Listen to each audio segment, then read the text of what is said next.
बरं म्हणजे अजून एक महत्त्वाचा प्रश्न म्हणजे या निवडणुकीमध्ये तरुणांची भूमिका महत्त्वाची असणार आहे. कारण तरुण नवख्या मतदारांचा मोठ्या पद्धतीनं संख्याबळ आपल्याला दिसलेलं आहे. काय सांगाल हो या सगळ्या नव्या तरुणांना? कारण तुम्ही एक डॉक्टर आहात, शिक्षित उमेदवार म्हणून काय सांगाल या सगळ्या तरुणांना किंवा तरुणींना? त्यांनी तर विचारपूर्वकच मतदान केलं पाहिजे की त्यांना आता आपण म्हणतो की इथे बरेच जण आता इथले वैजापूरचे असून सुद्धा ते बाहेर जाण्याचा प्रयत्न करतात नोकरीच्या माध्यमातून म्हणा, कारण की त्यांना माहिती आहे की इथे जे आपण स्टँडर्ड ऑफ लिव्हिंग म्हणतो ते खूप कमी आहे, कारण की इथे मूलभूत सुविधाच नाही आहेत.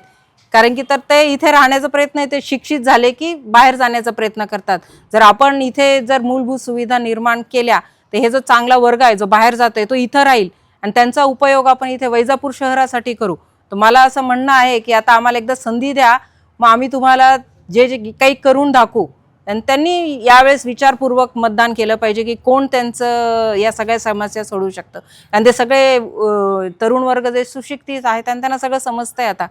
तर त्यांनी भूलथापांना किंवा जे ते पहिल्या वेळेसपासून त्यांचे जे काही करत असतील प्रॉमिसेस त्यांचा बळी न पडता त्यांनी विचारपूर्वक मतदान करून यावेळेस एक चांगली सत्ता आणली पाहिजे जे त्यांची समस्या सोडवू शकेल.